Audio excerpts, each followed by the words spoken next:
to the republic for which it stands, one nation, under God, indivisible, with liberty and justice for all. Mr. Chair, I'll make a motion to go into executive session for the Second. purposes of hearing a level 3 grievance. All right, we have a motion to go into executive session. We have a second, and we're going to do a roll call. Ms. Chisholm. Yes. Ms. Cormier. In favor. Ms. Crowley. Yes. Mr. Lipset. Yes. Mr. Morenin. In favor? Dr. Wells. Yes. Mr. Kissel. Yes. Mr. Chairman, I'm going to excuse myself from this because I have a conflict. My sister's a para. Okay.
Okay,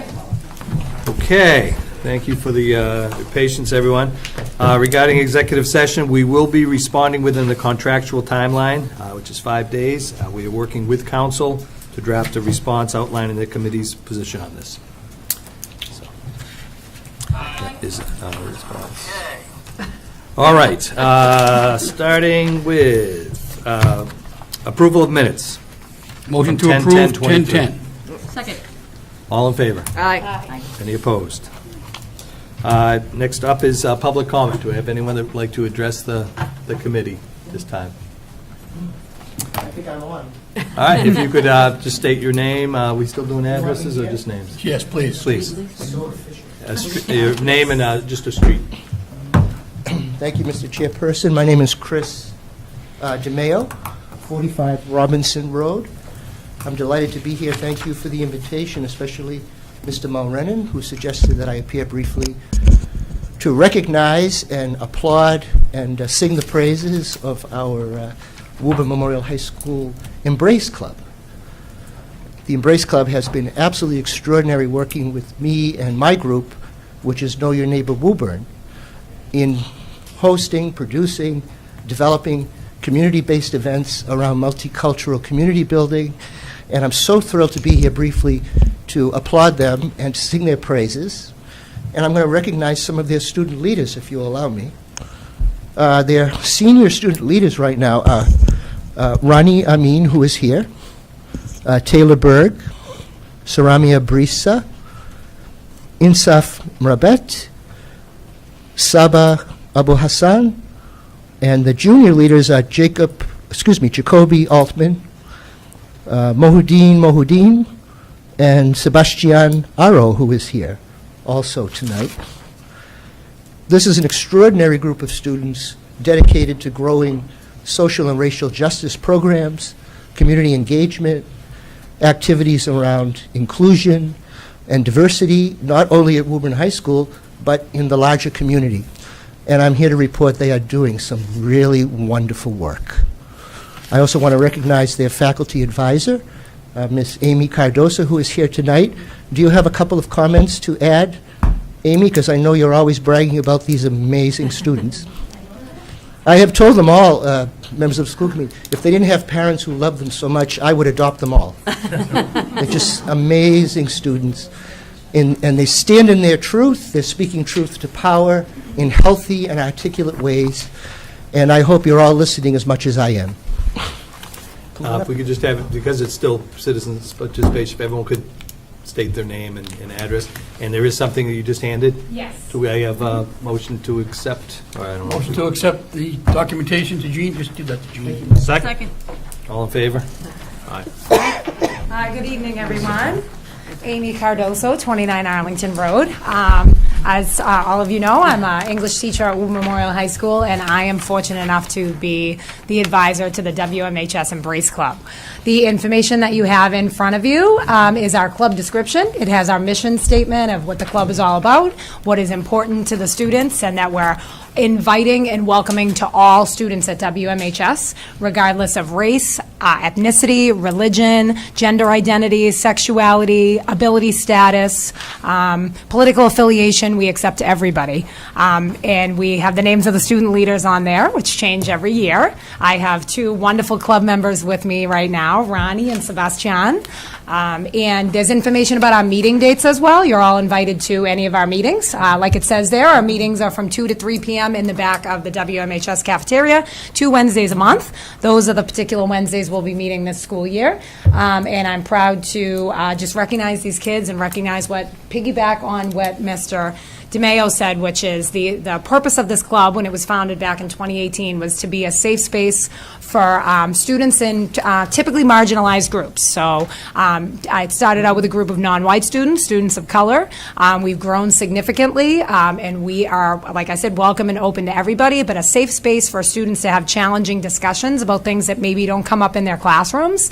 We've grown significantly from a conversation club to now we are part of many community events, like Know Your neighbor Woburn, Juneteenth every year with the city, the Martin Luther King Jr. program with the city every year, various gun violence prevention and awareness vigils with Moms Demand Action and Woburn Welcomes. We've done various activities over the last couple of years, like a humanitarian drive for Ukrainian people last spring when, unfortunately, that war broke out. We did COVID-19 supply drives for people in the area.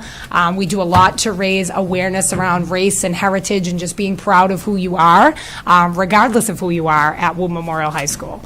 And our job and our goal is to help make our city, state, school, country, and world a better place for everybody. So I am fortunate enough to be able to do that and work with these amazing students. And I really appreciate you recognizing us here tonight. And I know a lot of you have been to various events where the Embrace Club has participated. So just, I know the students love it when they see their staff at places, and you're invited anytime. So, do either of you want to say anything? No pressure. Sure.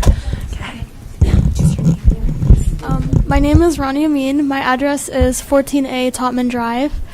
And I just want to talk about how necessary it is to have a club like the Embrace Club at Woburn High. It's something that I feel our school culture would not be complete without, especially because we grow in the amount of diversity and different voices that we have within our school. And it's important to make sure that everybody has a chance to use their voice and be given a chance to have a platform that they can use to share what matters to them. And I think that that's what this club has been for me, is an opportunity to share my voice, whereas if I was in elementary school or middle school, I never would have seen myself taking a leadership role in my community. So I just want to share my appreciation for the club and for Mrs. Cardoso. And, yeah, thank you. Thank you.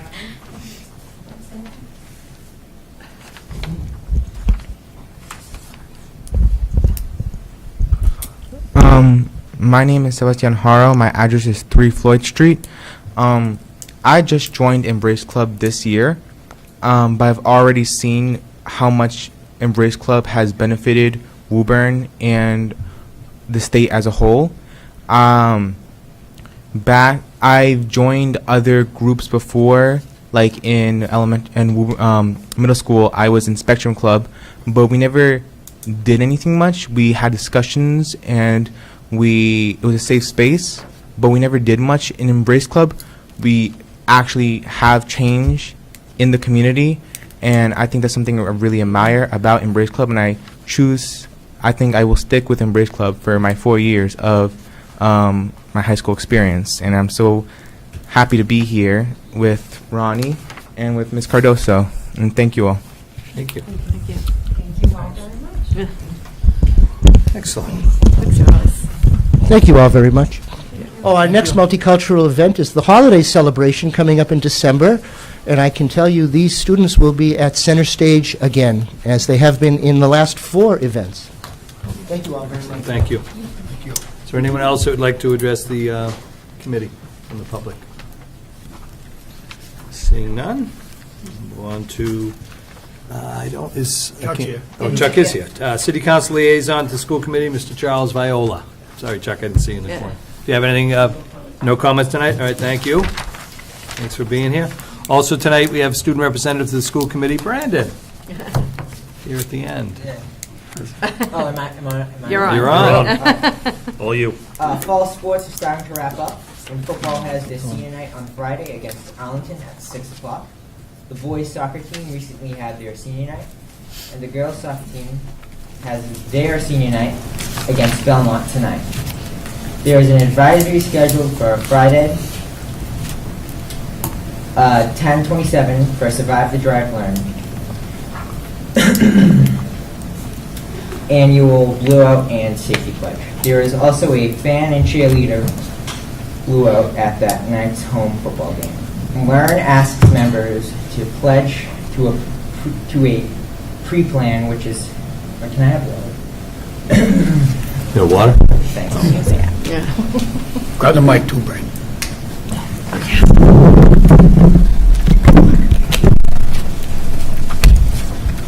To a pre-plan, which is a set of precautions are asked to follow to avoid impaired driving crashes in memory of beloved students Jamie Lawton and Cassie Donovan, who died in separate car crashes.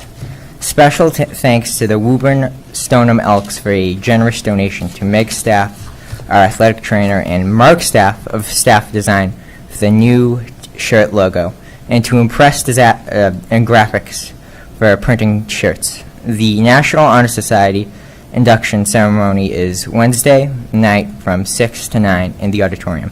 DECA's field trip to Bentley University is rescheduled to December 12th and 13th. And just a friendly reminder, the Tanner Closet is always looking for donations. Thank you and have a good night.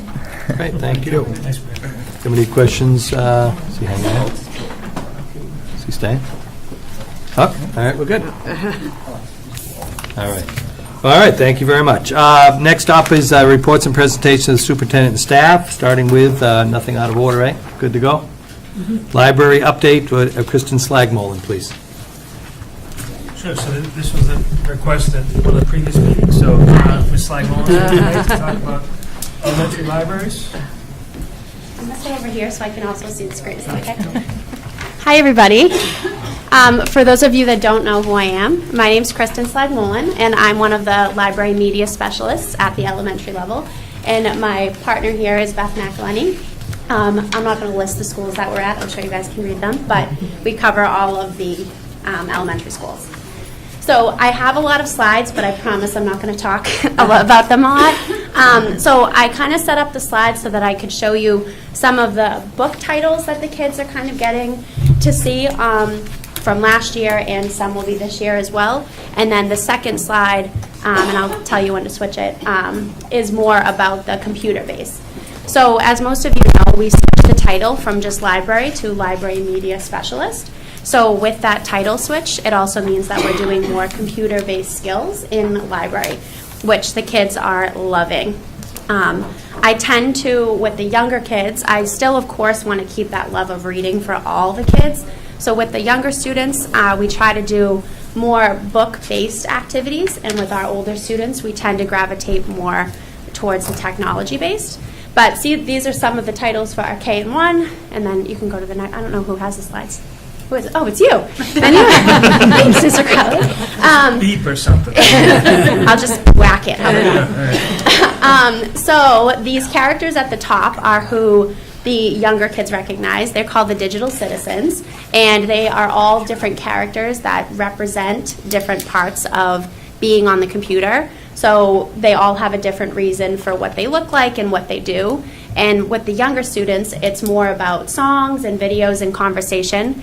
And you'll notice throughout the slides that the word media balance is on every single grade level, because I think that's something that every child is dealing with right now, is how to balance using technology and not using it.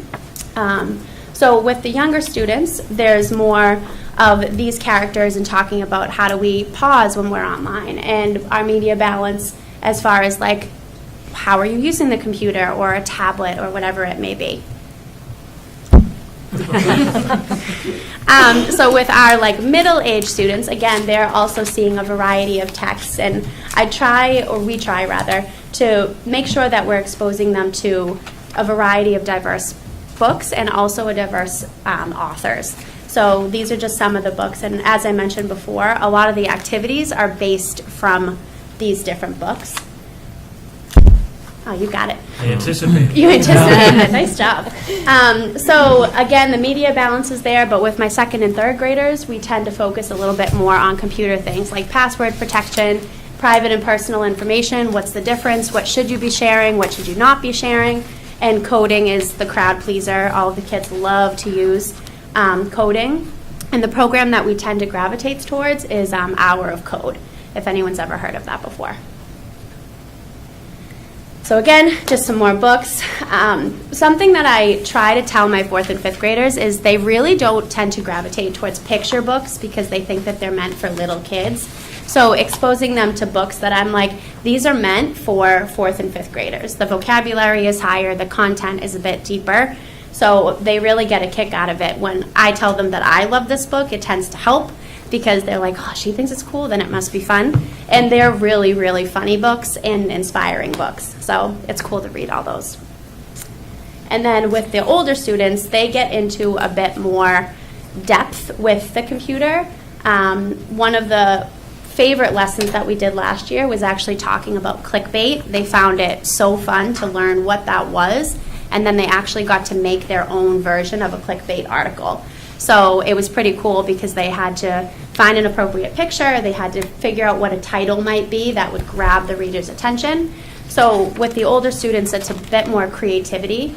And then throughout all of the age ranges, we're working on a lot of those basic skills of copy-paste, drag and drop, all things that these kids really need to know how to use on the computer to help them in their future endeavors. Let me see if I had anything else on my notes here. I believe that's it. Does anybody have any questions for me? No?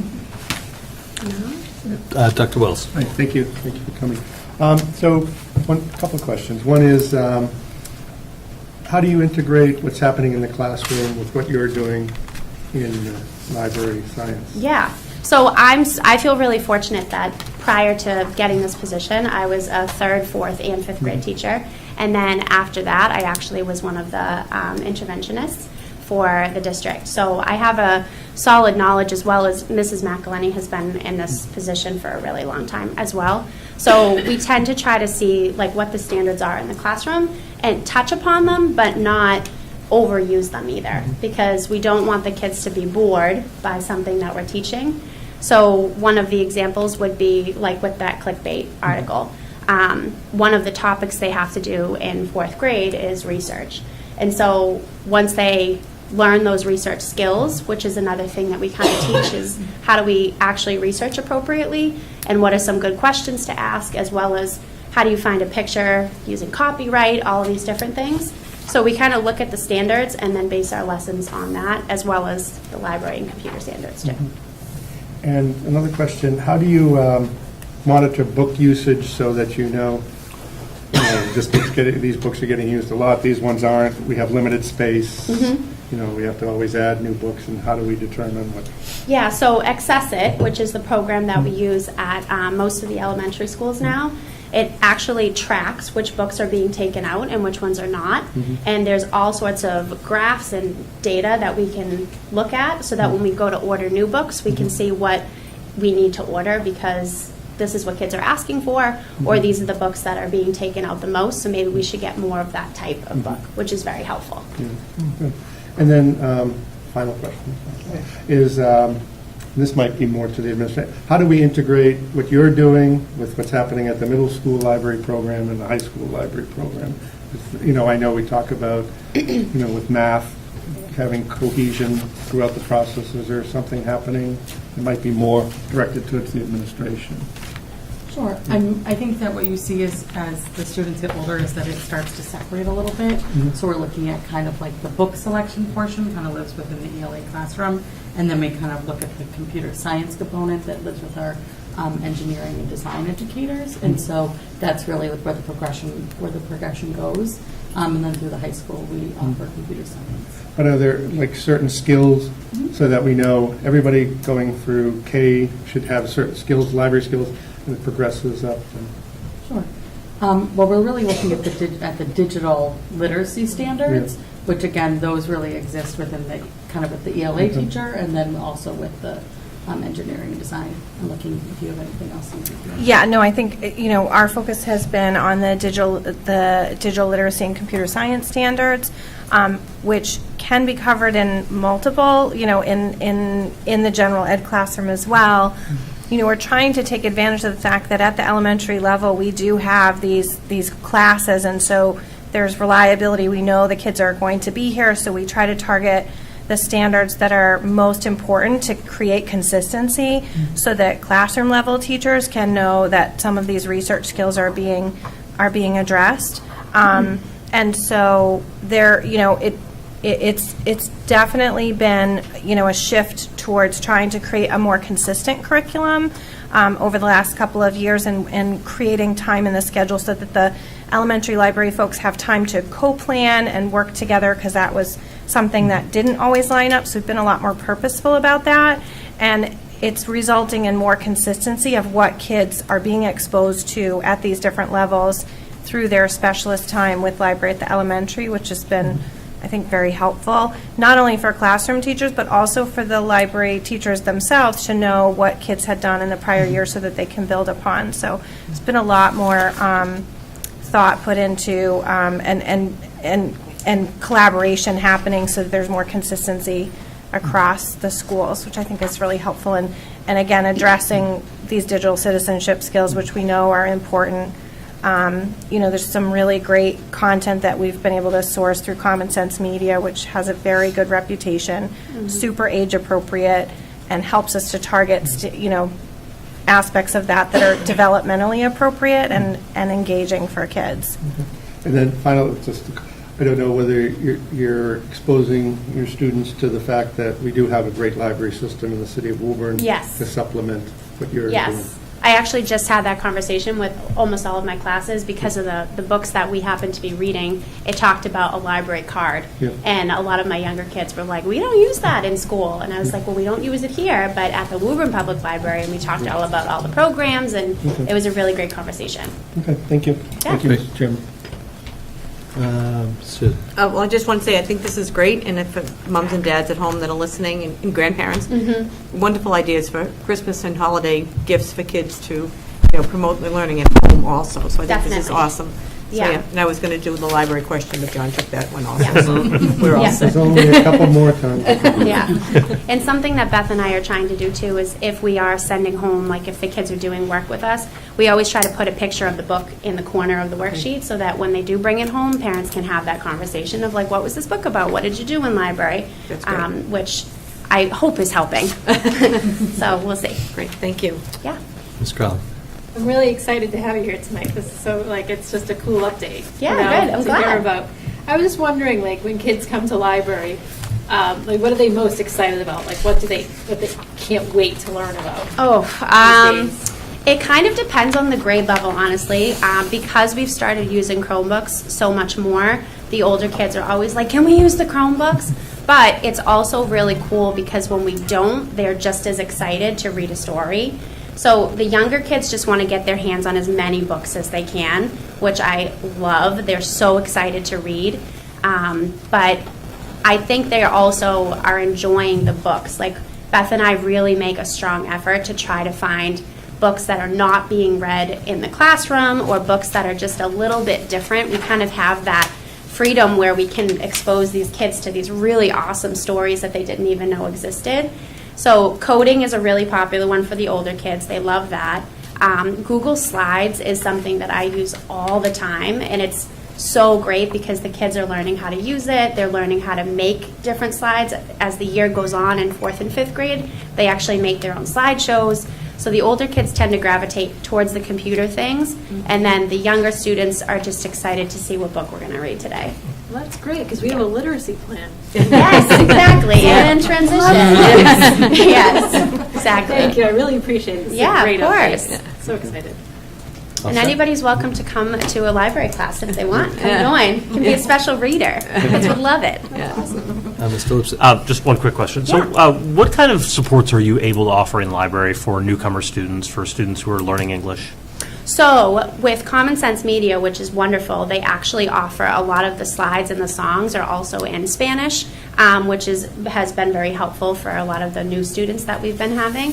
And then because of the technology that we have also, there's multiple apps that we have that can translate things, as well as the ML teachers have been so overwhelmingly helpful as well with giving us different documents we can use or resources that I can go to. And the beauty of most of the specialist jobs is the kids are having so much fun. And like with my younger kids, there's so many songs and dances that the language doesn't necessarily matter as long as they're with us and doing some of the movements. So it's great. Great. Thank you. Yeah, of course. Mr. Moran. Hi there, how are you? Good, how are you? All right. First of all, congratulations on your new position. I can see you're passionate Thank you. about being in the library position now with the Yes. school system. But you're using the term in here, media balance. I'm guessing that means the same as screen time? Yes. So you have a little bit of an audience here tonight in the room, but you're also on cable TV, Ms. Slagmoen. So if you could just hit upon that, just for the parents and grandparents out there, how we as, parents and grandparents should be adjusting that or looking at that with our children and grandchildren. Yeah, definitely. They might not be getting that at home. Definitely. Thank you.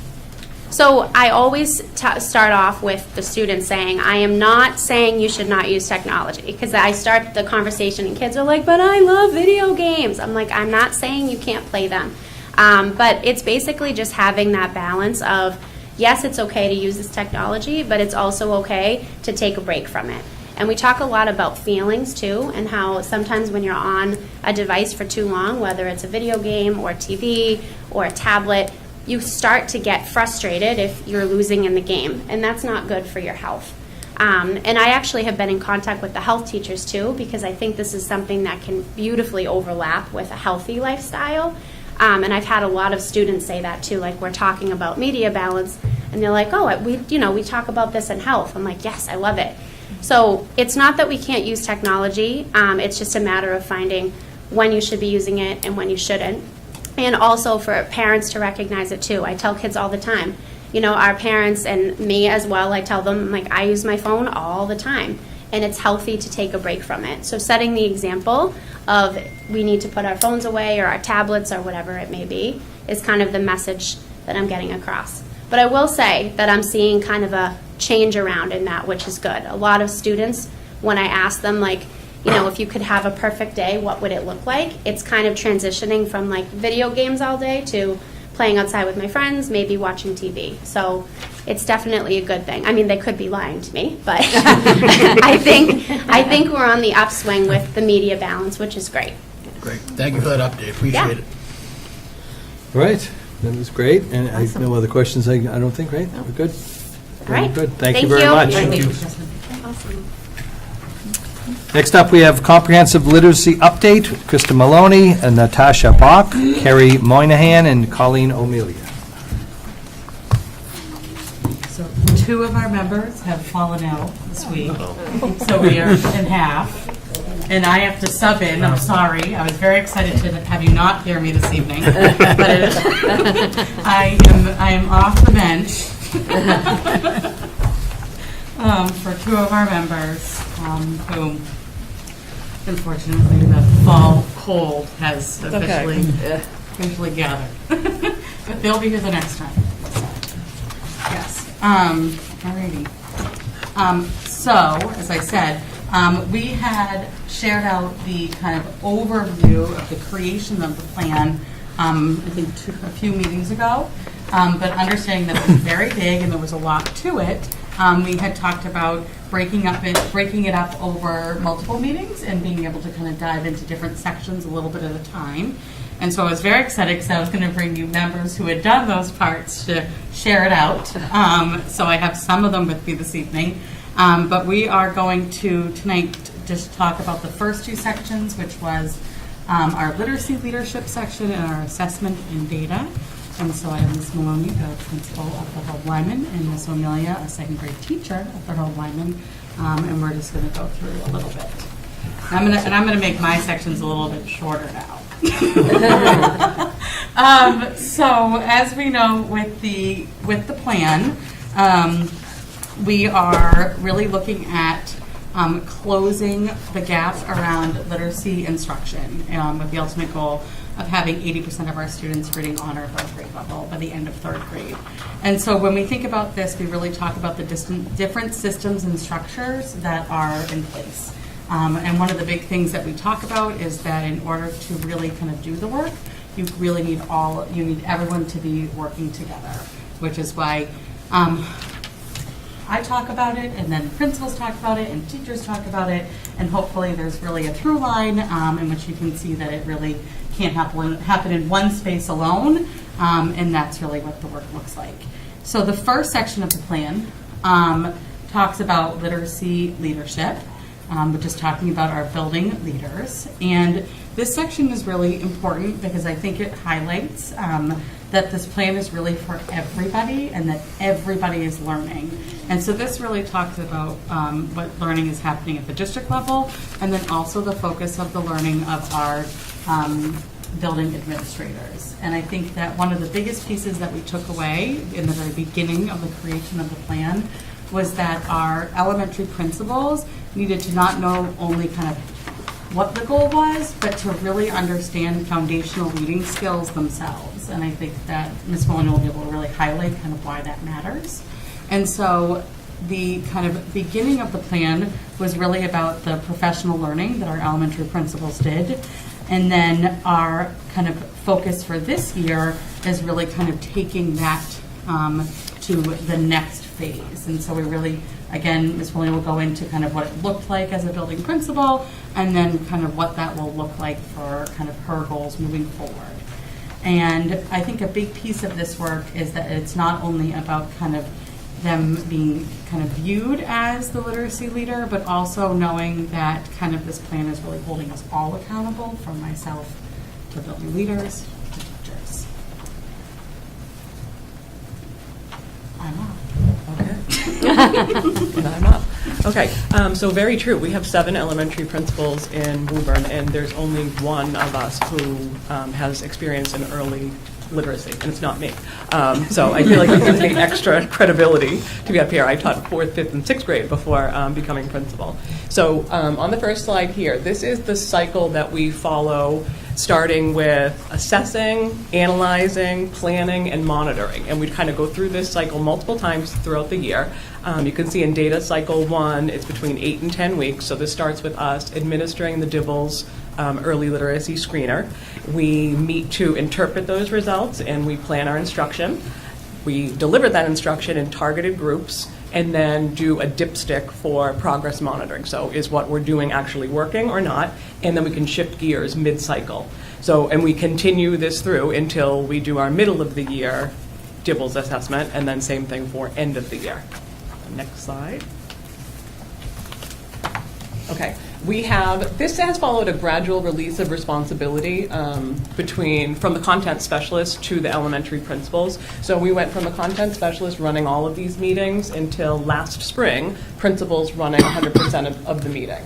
So each one of these meetings, beginning, middle, and end, has a little bit of a different feeling to it. So the beginning of the year meeting, you're talking about data coming in September. So these are the students that's your inherited class.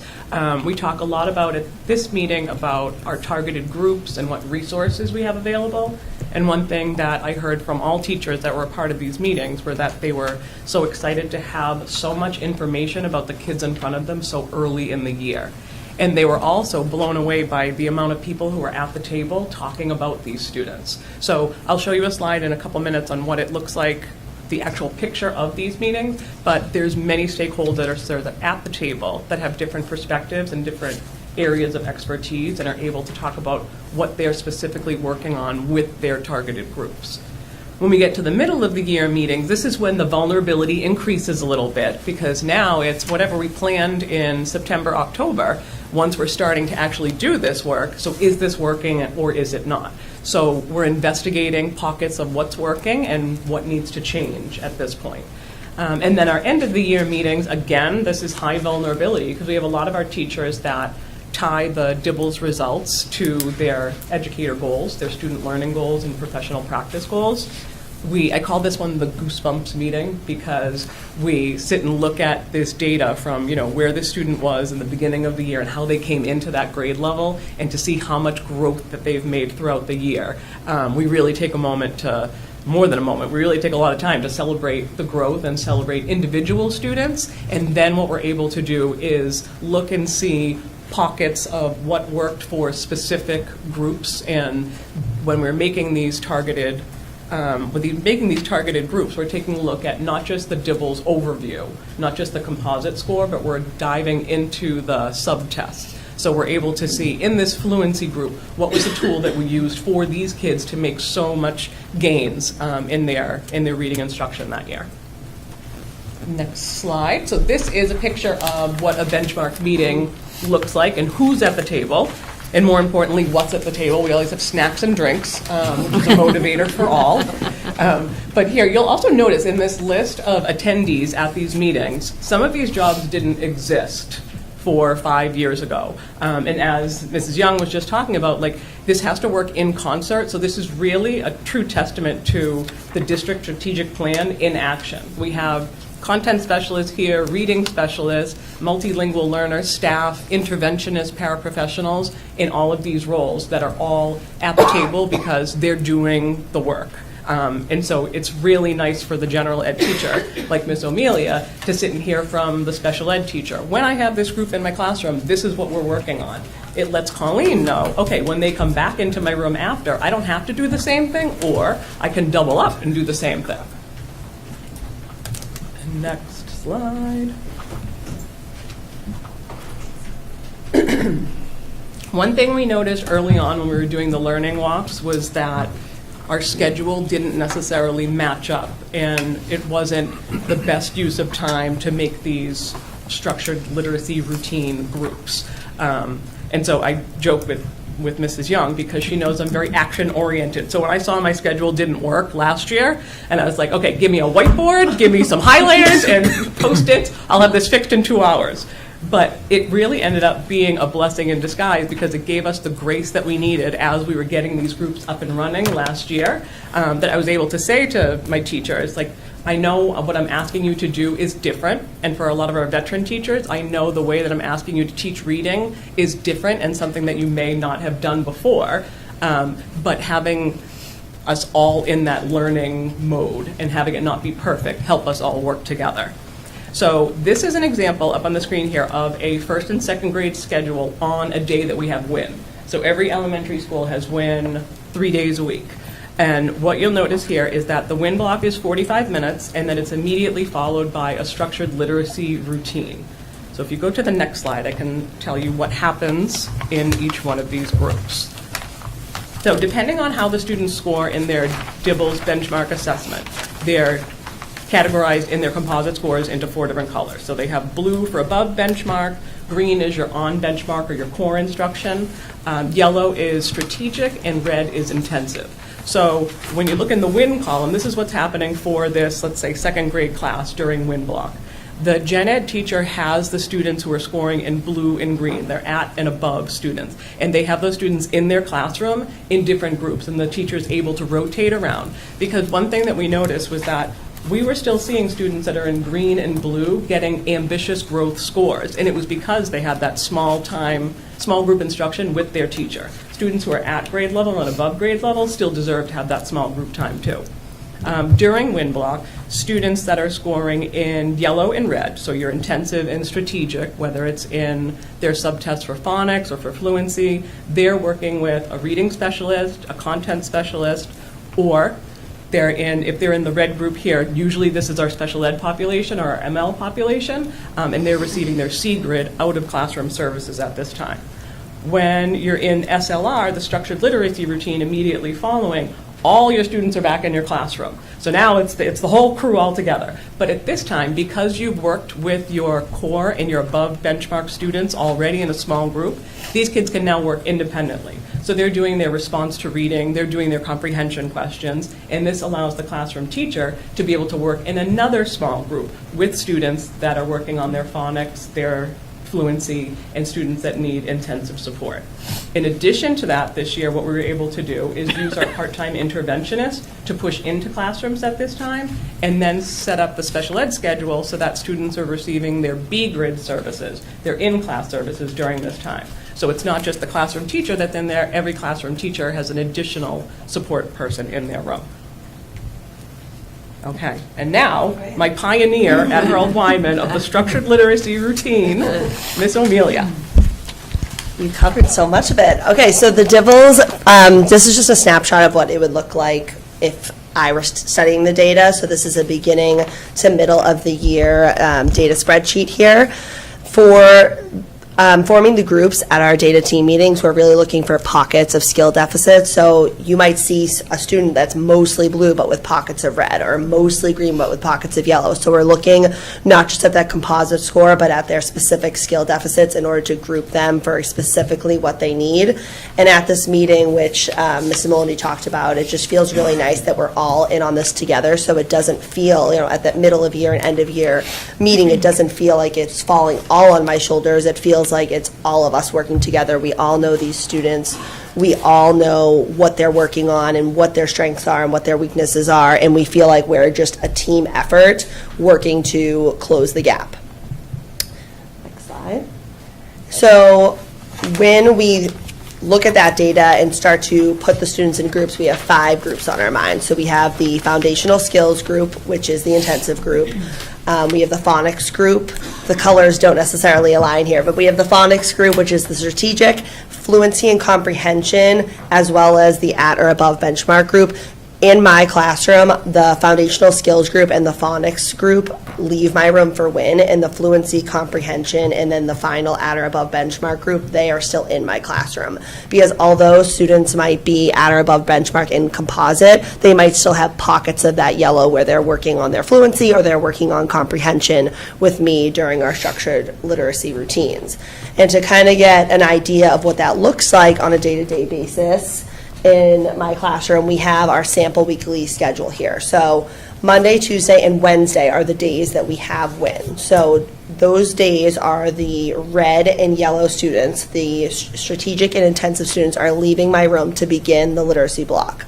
During that time, I'm meeting with the groups that are at or above grade level. And then when, after the 45 minutes of WIN is up, I then meet with one of those groups again who already received 45 minutes of that small group structured literacy routine during WIN. I then receive them again at my teacher table. And what Ms. Cedrone, our content specialist, and I have been trying to do is we are trying to look at the text that we're reading with our students. And if she's doing a phonics-based routine for specific words in that text, then I'm reading the text with the students when they come back. So it's kind of a team effort, and it's only about week 2 of WIN, so this is still a work in progress, but we're trying to, if there's a specific skill that Ms. Cedrone's working on, then I'm then having a text with that specific phonics skill back in my classroom when the kids return. The rotations are 3 rotations per day for 20 minutes, and then Thursday and Friday that you see here are a little different because we don't have WIN on those days, so I see the high needs groups first on Thursday, just as an example. Slide. And another important thing to note is that everyone's doing something different. Not all structured literacy small group routine looks the same. If I'm working with a foundational skills group, we might be working on sight words, we might be working on one word that follows a specific phonics pattern, and we might be practicing our fluency with those specific words from the text, whereas if you had, for example, a fluency group, we might be taking phrases, like larger chunks of text, and practicing with larger chunks of text, such as phrases versus just single word reading. So that would be an example. There's also different levels of GEODS decodable text that we use with different skills. So my fluency group might be using a GEODS text that's on level with what we're doing in our foundations unit that week for grade 2, but my foundational skills group might be working on a different, for example, every phonics skill builds on each other. So if one group is still working on digraphs, that might be a foundational skill group, so CH, TH, SH, just for example. But then my fluency group might be working on a more complex skill that builds off of those digraphs. So everything is different depending on where they are at.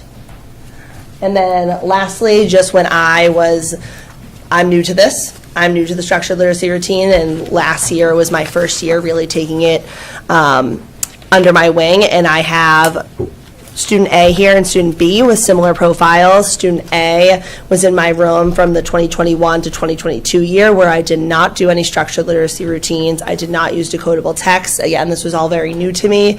And then last year, student B, similar profile, a special education student, same as student A. I was religiously doing structured literacy routines along with WIN intervention, and you can see by the end of the year, student B had a lot more growth than student A. So it kind of drove away any uncertainties, and we could kind of celebrate that at the end of the year that something was clicking. Yeah, I think that's it. Right? Well, yes, I won't talk too much about the slide. But yes, I just, again, kind of bring you back to the plan, just again, kind of outline the work that we've already done and then kind of what it looks like moving forward. And then, so we took our show on the road. Oh, yeah.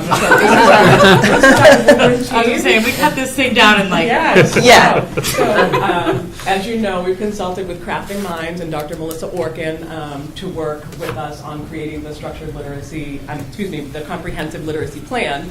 And she has actually picked our story out of all the districts that she works with. She's seen such great collaboration and such great growth in Woburn that she invited us to come with her to the International Dyslexia Association Conference that was 2 weeks ago in Columbus, Ohio. And Colleen and myself and Mrs. Young, and we also have here Natasha Bach-Lopez, who is our elementary curriculum coordinator, as well as Kerry Moynihan, the content specialist who's at the Shamrock. And we had a panel and had over 120 people in our audience, standing room only, and we're stopped after. And it was really an honor to be able to speak about Woburn and kind of like toot our horn a little bit and have that be recognized by such a wide audience. And people were stopping us after and asking, like, how did you make this work? And, how did you get teachers on board? And it really felt nice to have something that we all work together on at the district level. So.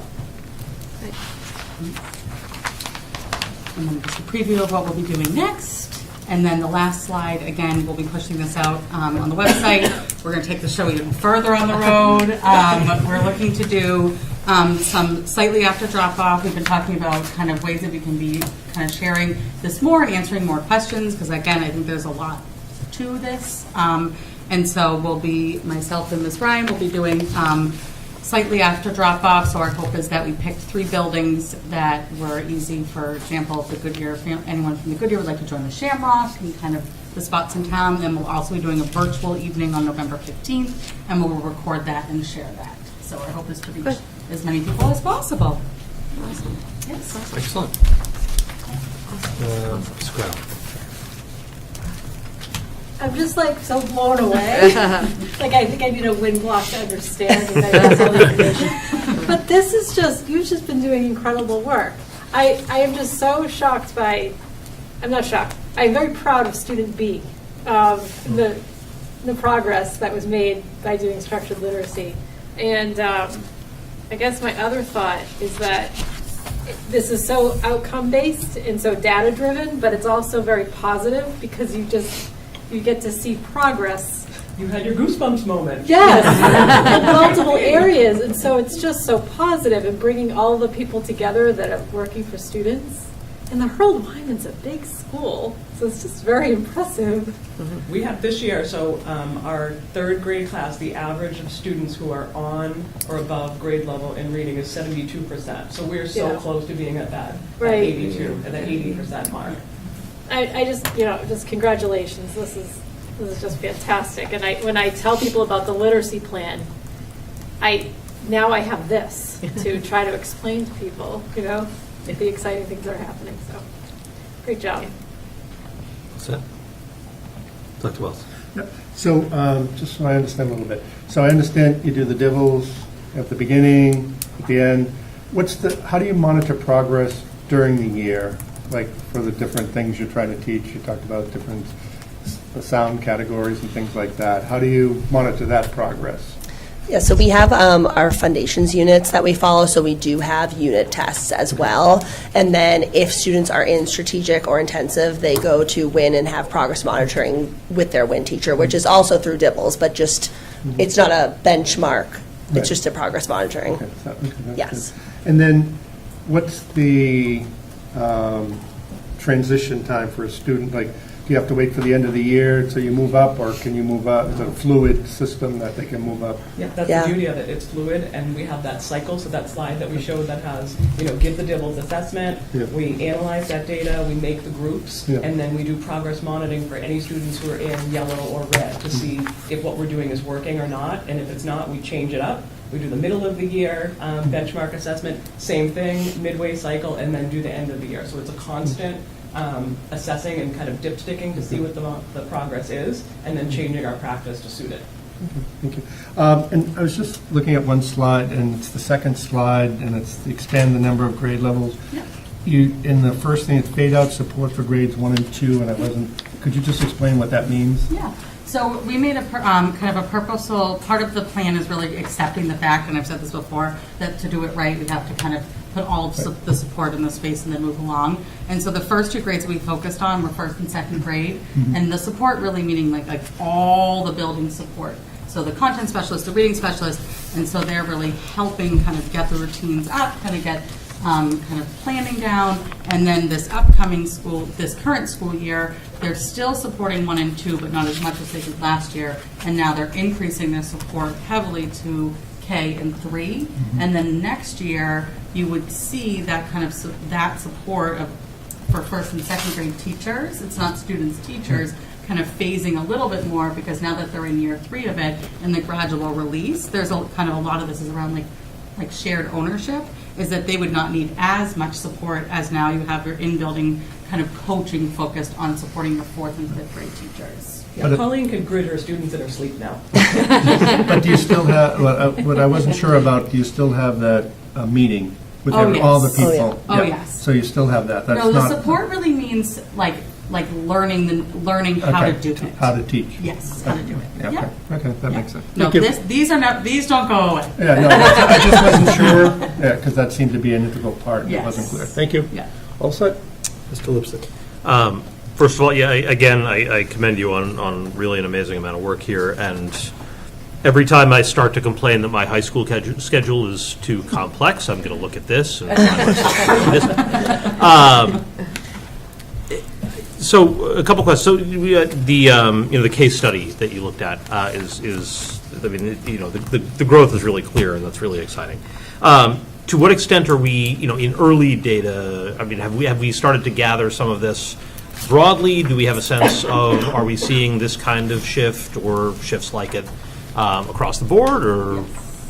Yeah, I would send this, and it was funny. I was actually going to say, and we're very fortunate that we have, a principal and a teacher here explaining it. And from one building, I could have a principal and a teacher from all 7 of our buildings really doing the exact same thing now, because we've worked so hard on this kind of being consistent. And we look at growth, and I think certainly have some buildings are like a little bit closer to the 80 than others. Of course, I mean, there's different factors, but every single building has made tremendous amount of growth. And if we especially look at kind of beginning of the year to end of year data for last year in first and second grade. And again, we had a slide for the Hope Lyman that was there. I was just going to add that we couldn't use it because it has specific students' names on it, but we do at the end at our data meetings when we regroup, we see specific students and specifically with like a percentage. It was a percentile growth chart where we determine if they're making typical growth or ambitious growth. So I think 20 out of 22 of my students last year were in the ambitious, which was what we were seeing across the board. That's great. And I think what we do too is we make a point, so we have the data meetings with all principals kind of together before they then go into their buildings. And we've gotten in terms of data culture, I mean, we bring everybody's scores out, right? And I think we talk about everybody's scores. And not because we're looking at oh, this is better than that. It's really looking, one, to see is it truly consistent? And two, oh, I'm seeing in class C in your building, it's shot up this way, what are they doing differently? And that's been nice because it's kind of blended conversations, especially around foundations groupings of you can usually kind of pinpoint it was this thing, and then that conversation kind of moves along. So I think we've gotten very comfortable to recognize we're looking across the district data. Yeah, I mean, again, I guess I should have asked this a little bit differently. So in terms of the case study here, you're looking at a student who came through before these structures were in place. Yes. And then a student who came through with these structures. Are we looking at that as well, in terms of sort of systematically, as a measure of how we're doing broadly as well, or not as much? I don't know if we've done this per se. I would say that we've closed the overall gap significantly from our 21-22 data to our 22-23. But I do think, to your point, I would be interested if we were to kind of drill this information down. I would suspect, yes. But it's worth checking. Yeah, I mean, I imagine it's hard to necessarily It's find tricky thing complete to do analogs. Because you have to match the student, because it's Yeah. two different students, Right, they have exactly. different. But sort of external- broad population. Sounds like it could be a fun principal Friday night. Here, have some data disaggregation. And I do also want to highlight one thing that Ms. Maloney said, which is, looking at the personnel that's involved in this as the result of really, really careful planning and budgeting over the past several years. This is something that we've talked about a lot. But, the additional supports, the classroom supports that have been built over the past, over at least my time on the committee, and I know before, have brought us to where we are. These are the things that helped us sort of get through COVID, and now we're seeing them really help us support a comprehensive literacy plan. That's a credit to Dr. Crowley and his team and all the work that you've been doing. So thank you. And thank you for doing all you're doing on the ground. Ms. Moran. Thank you, Mr. Chairman. Good evening. The conference you all attended, I think that's a proud moment for Woburn Public Schools, and I think you alluded to the fact that a lot of people were gathered up after the fact, after your panel discussion. Kind of like a question would be, like, what did they come up and, did they say, gee, we're behind in this category, or we need help in this area? Or what was the highlight of your presentation, do you think? The highlight of the presentation? I mean, all of it, I'm sure. Probably just like the feeling of collaboration, like Colleen was saying, like even when you're looking at your data and you're seeing like that you have one student that's not making growth, I don't think that it feels like, oh, I'm doing something wrong. Like it's, you have all the people at the table that are saying like, okay, what if we try this? Or what if we put this student with this student because they have a similar profile? So I think that people were just drawn to, we were very engaging in our presentation. Kristen had some great jokes that Yeah. she didn't give you guys tonight. I'm calling one-liners. I didn't even know I had them. But, yeah, so some people were just coming up after and saying, how did you get this started? Right. How did you get central office on board? Like making comments that, like a student service department and a curriculum department being aligned together was sometimes rare. And they wanted to know like how you bridge that together. And they also made comments about pushback from teachers, how do you navigate that, or if parents have questions, or if they view it this way, but you have the research saying this, like how do you have those conversations? Other districts that, even going back to the first page where you showed the first slide of all the people involved in this collaboration. So it sounds to me like other districts around the country are like missing out on this opportunity, or not making it work like we are here in Woburn. So again, a proud moment for Woburn. Like you said, it's just, to be up there and representing Woburn in this particular category in a short time. We haven't been doing this that long. I know you've been working very diligently on this plan, but it's still fairly new to, Mr. Lips's point, to get to this point. So, and to get to that level and present at that level, it's quite an accomplishment. So I applaud you for that, and now, the word is out there. Watch out for Woburn. So, thank you. Dr. Wells. Yeah, no, I just had a follow-up question. This is probably more to Ms. Young. So we've done this for literacy. Can we do this for math? Of course we can. Okay. Yes, we are in what I call year zero of this, which was what we were in this plan 2 years ago for math, and then what was last year's year one of this plan will phase in year one of math. And so to your point of when I said that we were like phasing out 1 and 2, it's because they're phasing in to year one of the math plan. So the committee should expect like a 5-year math plan in the upcoming year or two? Yes. Okay, good. Yep. Excellent.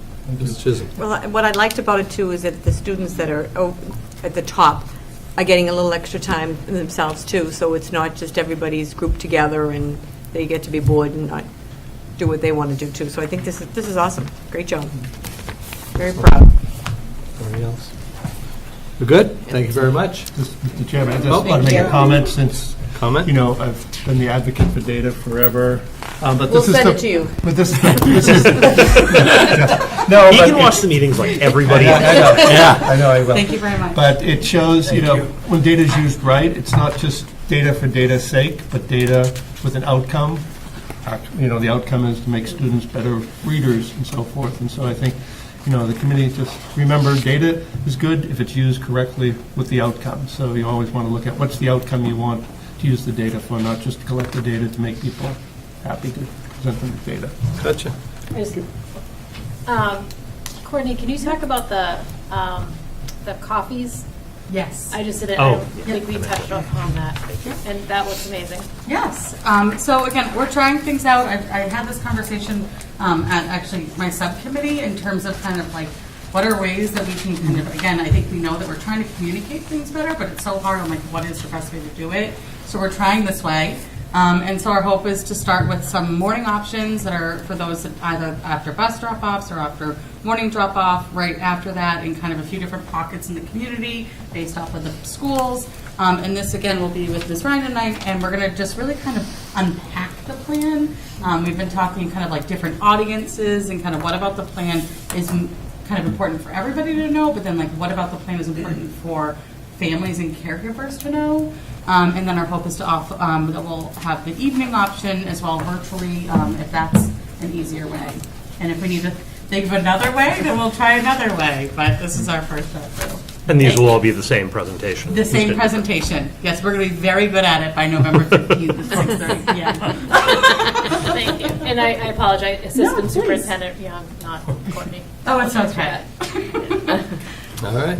Excellent. Moving on, the Desi Middle School academics, Carl Nelson, Tom Quayle, Abby Gillis, and Kathy Boge.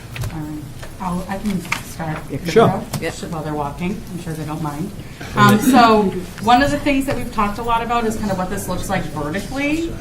I appreciate your patience waiting. But we have talked about what does this look like vertically. So when we think about kind of, we are fortunate to be partnered, and again, I'll let them go through, but with DESI's Inclusive Instruction Academy and the Tiered Literacy Academy.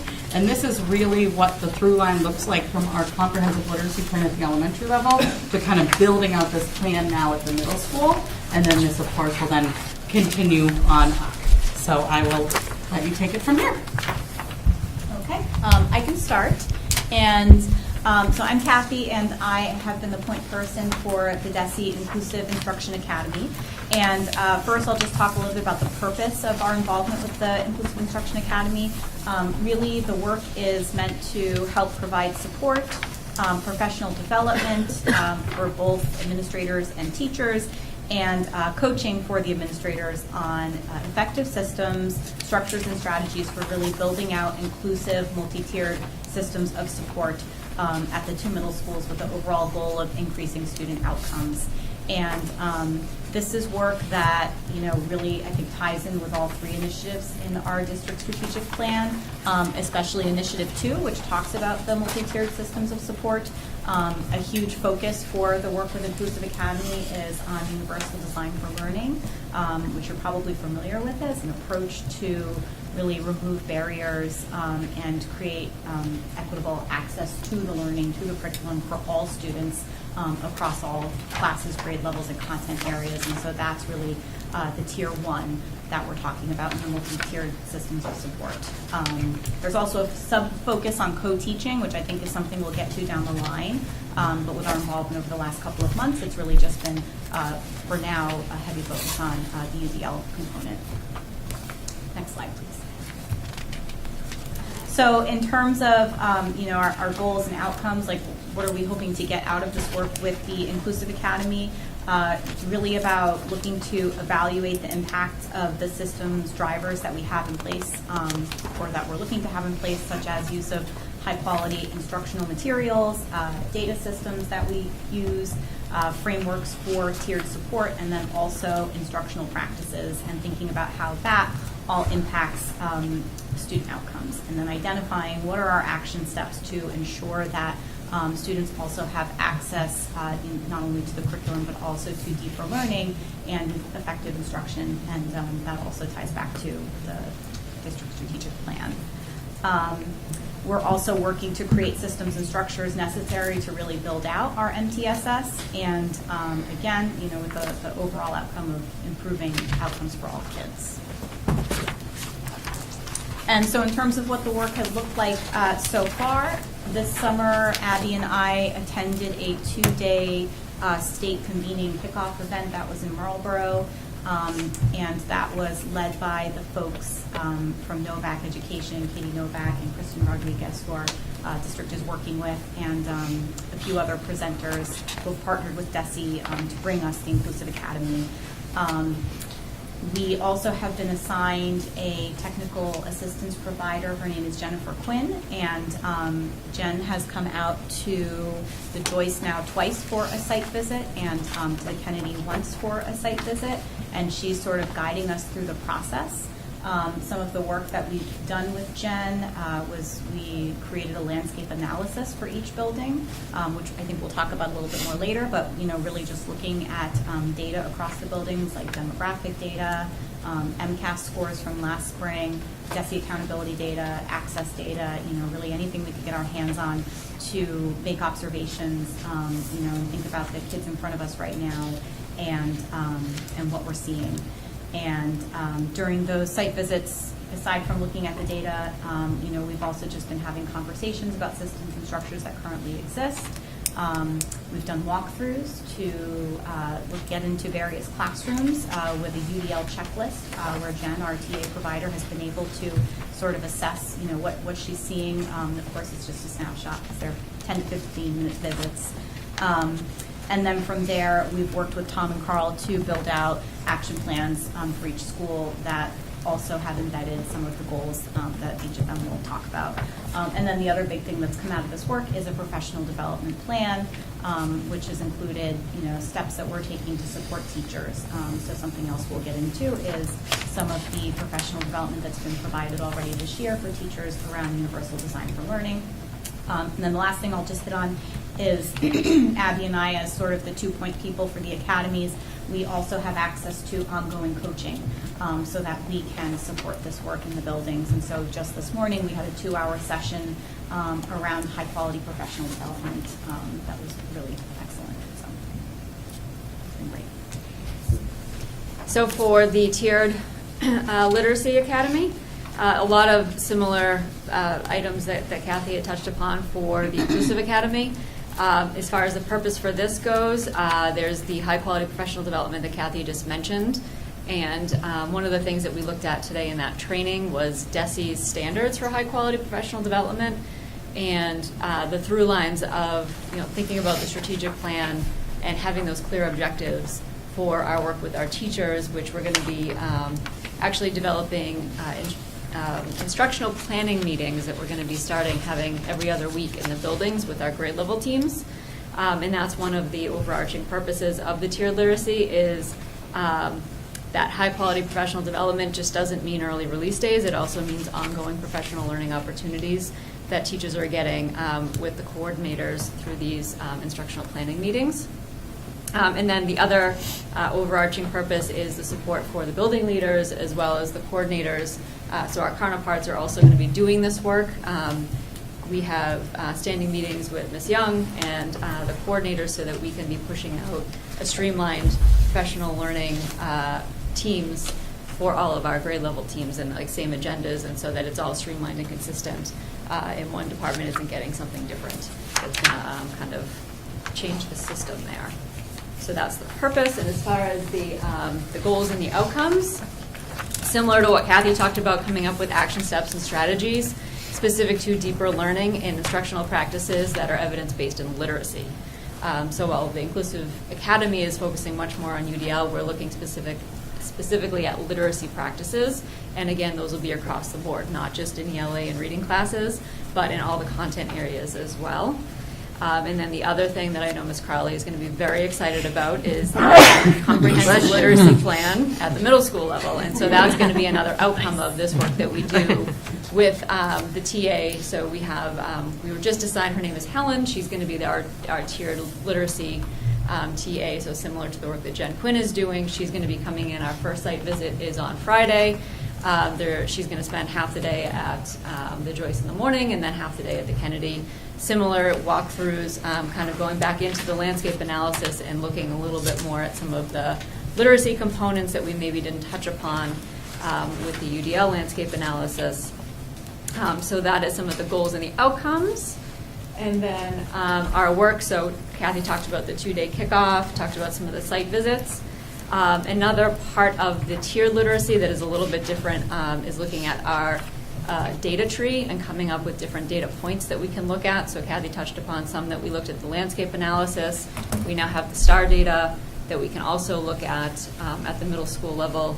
And also within the conversation of grade level teams, we're going to have other maybe common assessments that teachers are using, and other various literacy, writing assignments, reading assignments, things that teachers are doing that we can also look at to start kind of streamlining, similar to like what the elementary folks talked about, is that data-informed decision-making. And so that's what a lot of that instructional planning time will be.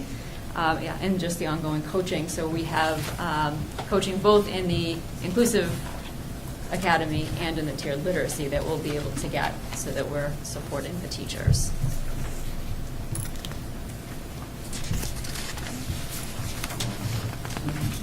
All right, so some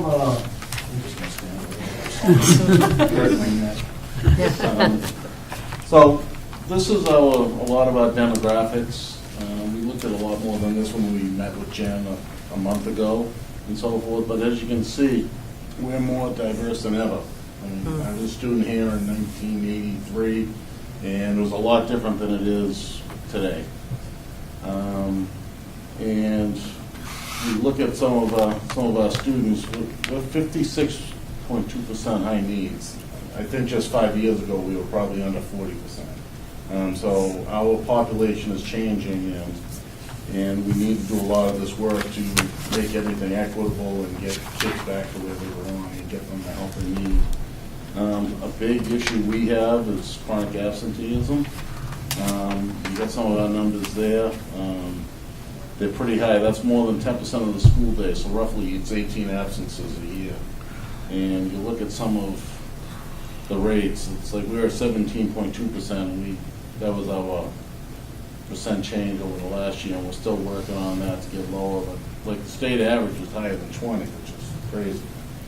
I used to have to get an Academy Award when I was a kid to stay home. My mother would get me out of the house. So, but we have a lot of kids staying home and not coming in, and when you're not in school, it's not the same. Just you got to make this up. So they're not getting the instruction from the teachers and so forth. So one of our goals, you'll see when we do our improvement plan, is trying to improve the chronic absenteeism in the school. The next is going to be Cal's, I believe. So Tom obviously put more work into this than I did. But it's a very similar thing, and it's the same thing. The dynamic, and this is the end of last year, and the end of 23 school year. This has already changed with the number of ML students we've had come in. It's just changing every single day. So now it's different students that are sitting in front of you. I think our ML numbers have gone up in the last 10 years. I imagine they probably quadrupled in the last 10 years. It's unbelievable. So the same thing. So chronic absenteeism, an issue at our school as well. If I pulled up our chart, it would be very, very similar to the Joyce. It's actually going to be one of my goals as well for my school improvement plan. Working with those families to try to bring those numbers down. A direct correlation, kids that are absent are not doing well in school. Mm-hmm. So this, the instructional planning meetings that I touched upon previously, is actually a really nice follow-up to elementary folks, because it's that similar idea of using the time with our grade level teams to be looking at data. So whether it's STAR data, whether it's assessment data that teachers want to look at and dig into, but using whatever metrics that each grade level team is determining, we'll then have conversations around what that means for instruction. And so similar to what you heard previously, you have the data that then drives the instruction, and then you have those conversations about what worked well, what's not working well, and how we can kind of support teachers to make things work better for kids to get those outcomes. And so that also links to professional development. And so that can, from our teachers, we can find out the things that they're going to need more support in that we can then maybe pull in for early release days, or also to pull into these instructional planning meetings as well through our work with the TAs through DESE. One big takeaway for me from this morning's coaching session that Abby and I attended, as they were talking about high quality professional development, they also just discussed the importance of having that structure for follow-up, so that you know a teacher attends a really wonderful PD session and they've got some things they want to take away, And then in order to keep the momentum, we really have to have those systems and structures so that that conversation can continue and teachers can have opportunities to continue collaborating and, you know, working with some of the strategies or concepts from that professional development. And so that to me is another, you know, really important goal for the instructional planning meetings that Abby discussed, is taking the work that we're doing in both buildings around UDL and just really thinking about how we can embed it into the work that we're doing and the collaboration, the conversations. And so 2 PD opportunities that we've had so far this year were on October 4th and the 18th. On October 4th, that was a half day. It was a building-based half day. And so we had all of the teachers across both middle schools come here to the Joyce, and our TA assistant from the Inclusive Academy, Jen, led a 2-hour refresher course on Universal Design for Learning. And what was really neat about it is she designed the PD with the UDL framework in mind. So UDL is all about firm goal but flexible means, where we all want to get to this place, but there are so many different ways for us to get there. And so what I thought was really neat was that the PD session had lots of differentiated options embedded for folks to engage in a way that felt meaningful and accessible for them. So that's something that all staff members, or all teachers I should say, participated in. And then on October 18th, last Wednesday, we had a choice day, and Courtney had put together a number, Ms. Young had put together a number of options for our teachers, one of them being some self-paced modules for those who wanted to dig a little bit deeper into the UDL work, and we had 12 teachers who opted to take that opportunity and do a little bit more personal learning on UDL. Okay, so part of these academies, we have to have goals in our business plans and so forth that focus on the PLC, so. Actually have the exact same goals. Yeah.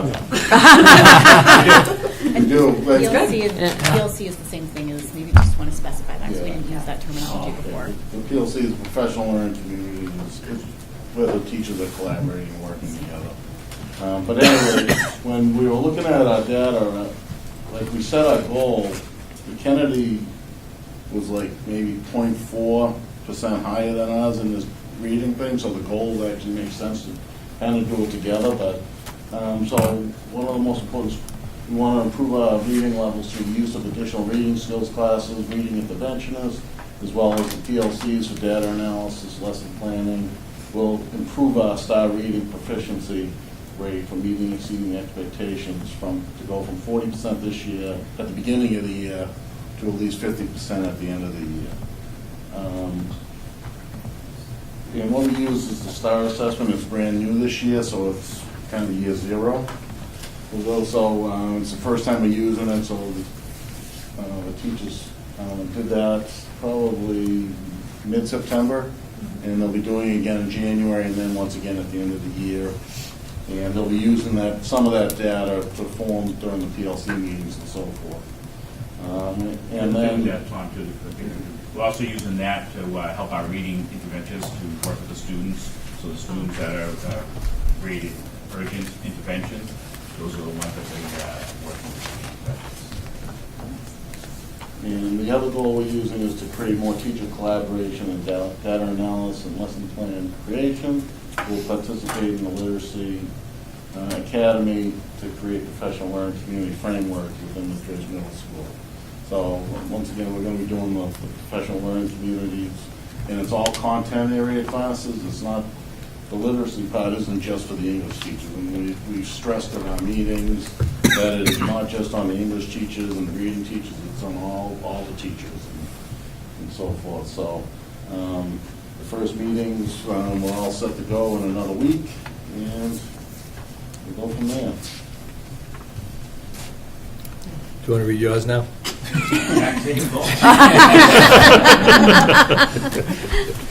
All right, so we're good? Oh, good, awesome. All right, Dr. Wells. Yeah, so just explain to me. So we're using the STAR reading proficiency for the first time. How do we know what rate we should get? Like, So it's norm referenced, and so it gives us similar to DIBELS, which gives us, like, we expect the percentage. So in DIBELS, we expect the percentage of 5% over each year. This gives us the percentage rate for goal setting of 10. No, but how do we know what our starting, like, since we're doing it first time, couldn't you could have 50%? That was from the Oh, 40, so- that is from. September? Yes. Yeah. Oh, okay. Yeah. So we, Sorry. Yeah, okay. the 40% last September. Yes. Okay. Yep. And, okay, that makes sense then. All right. And that, it's state benchmark, how is that, if this is, The 40%. no, or, but like, how is, since this is a new program, how is there a state benchmark? I don't, trying to So understand. the assessments that we use, both Dibbles at the elementary and then STAR, which we're using 6 Yeah. through 12, and my understanding is the state benchmark is that's the percentage, the reading proficiency benchmark that's provided by DESI. Okay. Yeah, so the way that you Oh, can look okay. at the data, there's actually a couple of different metrics you can use. They have their own scaled score, but then they also have where you can click into the state standards for Massachusetts, and it will align based on how the students performed on the assessment to what their projected mastery would be on the MCAS, whether it would be meeting expectations, exceeding. So it actually breaks it down with that language. So the STAR language is similar again to the elementary. We have on benchmark, you have intervention, urgent interventions. But if you look at it through the state benchmark, it gives you the state designations for each of those 4 areas. So that's the data that they pulled was by looking at the state comparison data. And then I just touch on your chronic absenteeism and trying to work on that.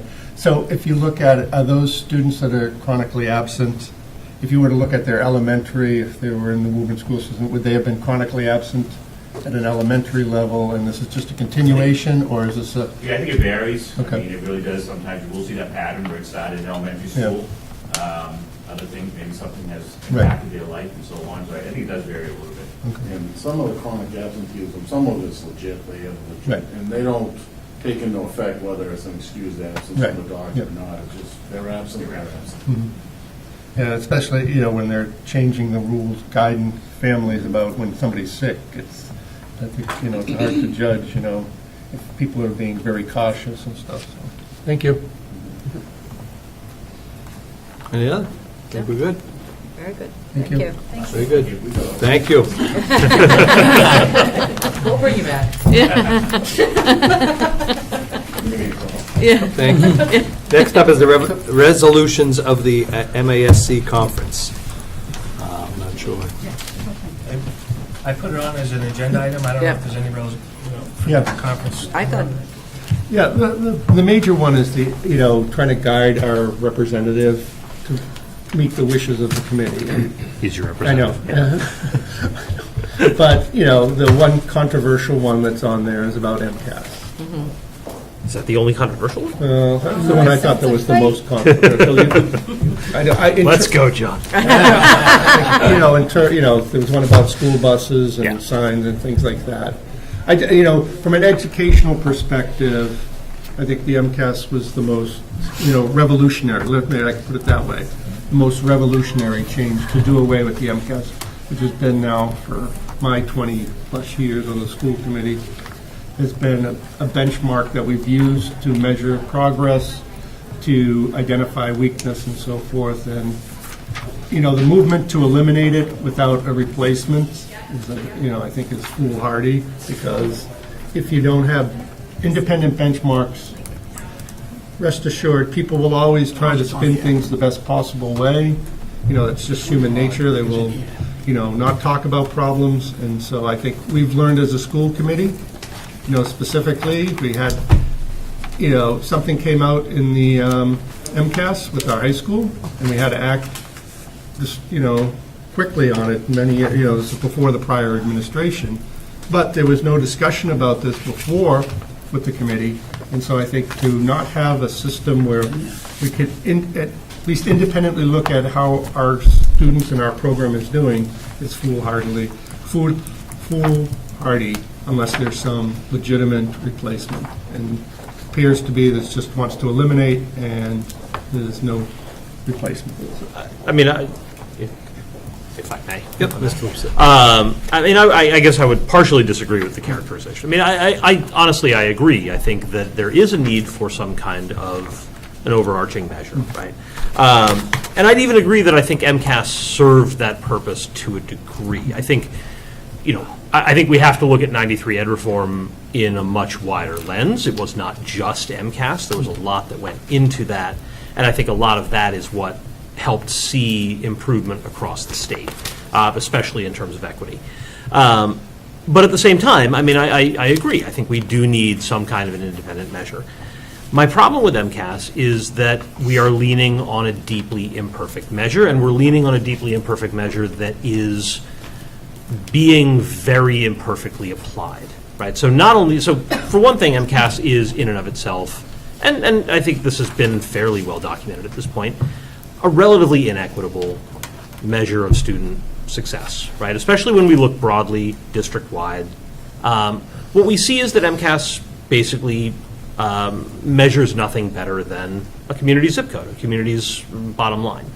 And that's not what we should be looking at when we look at education. It's what allows for punitive responses to predominantly low-income communities of color that wind up shackling them in a lot of ways, that wind up sort of putting this sort of onus on them to improve while also stripping them of resources, oftentimes when we talk about state takeovers, stripping them of autonomy.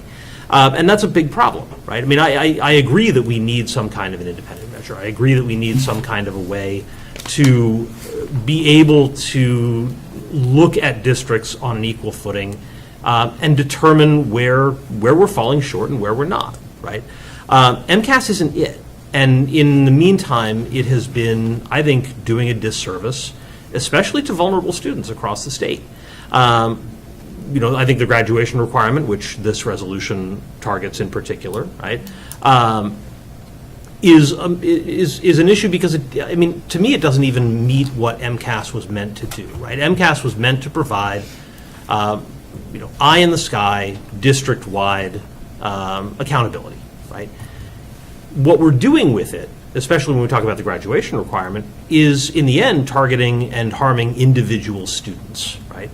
We know that disproportionately hits ML students, for example. We know that at times disproportionately hits students with disabilities. We know these things. This is well documented, right? To me, that very much goes against what I think the purpose of district-wide accountability is. At the same time, I think part of what this resolution talks about is looking at exactly those biases, running a study, supporting a study that would really give us a very clear accounting of what the biases are within MCAS and how we can overcome them. I support this resolution. I support a moratorium on MCAS. I support it with the understanding that we would then be either developing an alternative or working with some that have already been developed. For example, what I think is a very promising MCEIA program that is sort of classroom-based, authentic assessment, more towards where we know education is going, right? MCAS is very much moving away from our understanding of how we should assess student learning. It's moving, back towards very standardized multiple choice assessments when education is much more moving towards authentic assessment right now. What this resolution would do is allow us to really explore the alternatives that would give us something that's closer to what we know works assessment-wise and provide us that accountability while also removing the punitive aspect, both towards individual students and towards districts. So that's why I'm fully in favor of supporting this resolution. I apologize for taking up half the meeting with that rant, but it's been on my mind a little bit. I feel like we got to go every year having one of these, I don't know. I didn't know whether you want to let other members speak. Yeah. No, I think I'm leaning towards agreeing with Mr. Lipset because I think our vote on this resolution will set into motion the political process of relooking at the MCAS to adjust to the current neuropsychological functioning of kids and not based on sort of old school way of assessing. So I'm buying that. I also think MCAS alt needs to go. Because MCAS alt is creating binders for children. I think that whole process needs to be looked at too. So I'm with Mr. Lipson on this one. Although I do agree with Dr. Wells that any any change to the eye in the sky, if you will, really deprives school committees of their authority to hold administrations accountable. But I do think we need to relook at different ways to do that. So I'm with Ms. Lipson. So do you want to make a motion, Ms. Lipson? Well, oh yeah, we can do it on the motion. If there's any other. So yeah, I'll make a motion to instruct our delegate to the MCAS joint MASC, I said MCAS, MASS conference to vote yes in favor of Resolution 7 on the MCAS. Second. On the motion? Second. Second, on the motion. Or third. Yeah. It's ironic that we've had discussions about DIBELS today, a standardized testing system. You know, I think any standardized testing system, if you did DIBELS scores in Lexington, it'd probably be higher. You know, I think any standardized thing is going to always reflect community, makeup of the community. That's not the issue. Really, the issue is, you know, are we monitoring what our students are learning in this an independent manner? Because teachers will always tell you things are fine. Does anybody ever get up here and say things are bad? Only about the committee and city government, but, you know, because that's just natural human tendency. That's why it's important to have an independent assessment. You know, I think when you know, talking about graduation, you know, and I've talked about this for the AP exams, we pay for the exam. If the students aren't invested, that's why you need to have something to invest the students in wanting to take a test. If there's no rationale to have them sit down for 3 days and take a test over 3 days, why are they going to perform? I think that's the issue. We've seen it when things weren't mandatory. Scores go down because people, when they first put it in, they didn't make it mandatory, and we saw what the score results were. I think it's, and the goal is to help the communities. You look upon it as punitive, I look upon it as helping the communities.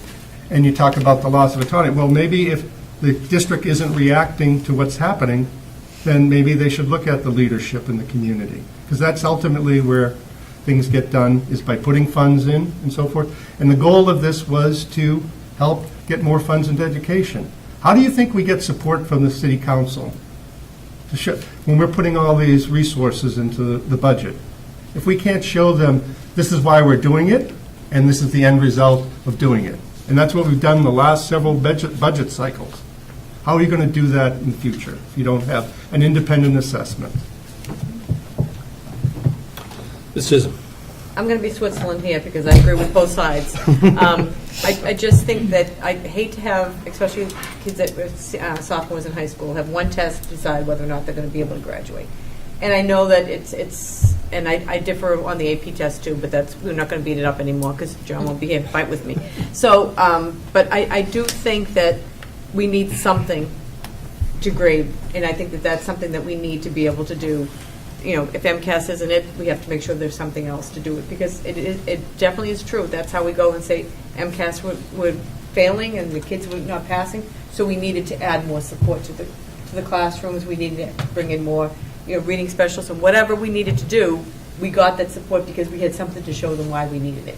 So there is a definite need for it, but I also think that it's only one day in a kid's life. So when they have to take this test and there's so much pressure put on them to do it, I think it's over the top. So that's just to clarify this, because any outsider hearing this is going to think we're debating whether we should have MCAS. Right. Just to clarify it, there's a conference down the Cape, and they have resolutions that are brought forward by various school committees, and we take part of that. We send a delegate down. This year it happens to be myself to vote as Woburn wants to vote on certain. Right. This one seems to be the hot topic for Doesn't us, mean but it's I don't not want it to be out there that we're making that decision now.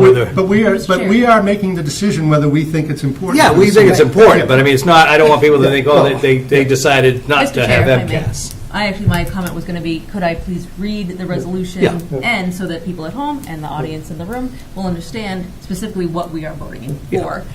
So it says that MASC urges Massachusetts to develop a wider, more consensus-built strategy for an evaluation system with meaningful input from legitimate stakeholders.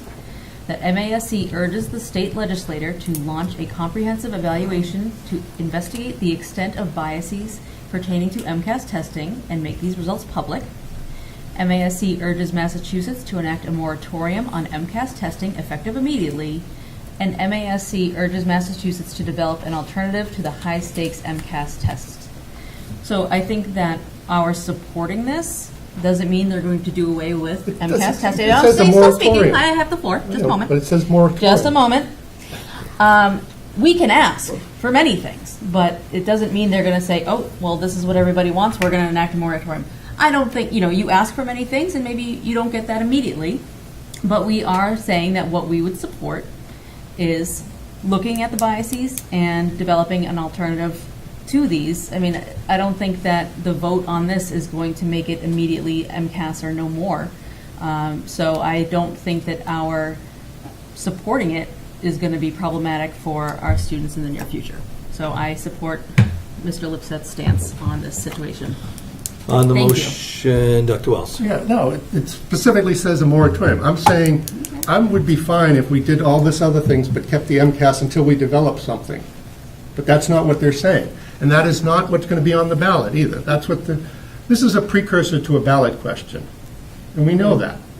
And how we vote today reflects how we as a school board think the importance of MCAS right now is, without a replacement. If there was a replacement that they said, here's what we're going to use, then we could judge that and, say, okay, here we have two possibilities for measuring student achievement. MCAS or some X. Then that's a different question than getting rid of MCAS while we develop this system, and we know how long things take. So good luck with the budget when you're trying to get support, when you can't demonstrate that you need help. So we have a motion to vote yes on this, and instruct me to vote yes on this. I just wanted to make a couple quick points, just in response to Dr. Wells. And I appreciate that we're getting late, and you referenced Dibbles, right? And I think that, I think it's important to note, we do use plenty of standardized measures, right? We have access testing, we have map testing, we have all sorts of testing, right? Those are formative. MCAS is summative. MCAS is the end goal. MCAS is what we say reflects the learning of our district, right? Dibbles and the others allow us to do exactly what we saw in the presentation on the literacy plan today, right? Which is to sort of do a regular measure of our student learning and use that to guide our instruction. MCAS doesn't often allow us to do that, right? By the time we are taking MCAS, by the time we get our scores, students have moved on to the next grade. We have, this fairly rigid structure that MCAS follows that doesn't really allow us to use it in any way other than as sort of a summative look, right? It is if, and I'm sure Ms. Young might disagree with me on some of this, but the measures that we're using, the testing that we're using in district to do the kinds of assessment that we're doing on the ground is, I think, dramatically more valuable to our students than the sort of high-level MCAS assessments that we're looking at. If I'll editorial, I've been editorializing all night, but MCAS was put in place so that, yes, we have an objective measure, but also, in essence, to sort of do exactly what you're saying, right, which is to sort of provide a paper score to allow us to justify some things that we're doing, right? It also was a trade-off to provide a better funding structure for our schools. That's the silver bullet. The better funding structure for our schools, that's the thing that made the difference. MCAS was the trade-off we gave to get there. And to me, I'd rather go in the trenches and defend the equitable funding structure, which was added to by the Student Opportunity Act and which we are continuing to push to try to better, than to defend the measure that we used in order to get it through the legislature in the first place. I think that, I don't disagree with you. I think we do need something, right? But I think it needs to be more holistic. I think it needs to be more authentic. I think it needs to be less high stakes. I fundamentally disagree with your assessment, with your assertion that students need high stakes in order to achieve. I don't think that they do. I don't think that students are taking the MCAS thinking about necessarily the graduation rate. When I talk to my students about the MCAS, that's not what I hear, right? And I think we are also doing harm and doing disservice to students while we do all of that. And so I think on balance, I don't see a justification here. I think I see a justification for replacing it. I see a justification for creating something better. I will note that there are not many states left that have high-stakes testing as a graduation requirement for high schools, right? And there's a reason for that. Massachusetts is one of the last, and I think we need to correct that. Okay, so let's vote. Let's vote. Yeah. Mr. Moran. Thank you, Chair. If I could, didn't get a chance to look at all the resolutions. I know we talked about the student rep reports and the student rep responsibilities, but along with MCAS, as someone sitting here that was here when, the superintendent and the assistant superintendent were giving parents, information and advice about students getting a good night's sleep and this and that. It was overwhelming, the MCAS exam coming up for our students and our staff and our city. And I really was hesitant on Mr. Lipsett's motion until Ms. Cormier read where it does say mandatory. So I think that's the leery part of it all, and I get it. It's still just a resolution that will be presented on behalf of many communities around us. And you said it, Chairman Kissel, about this being a combined conference next month about the superintendents as well as school board delegates being there. And I can probably guess that Dr. Crowley has the same resolution in front of the superintendents at that conference coming up. They're not No, they're allowed to vote on this, so we'll have a motion for us to have him talk about it down there on our behalf, maybe. But I think the mandatory part of it is the scary part right now.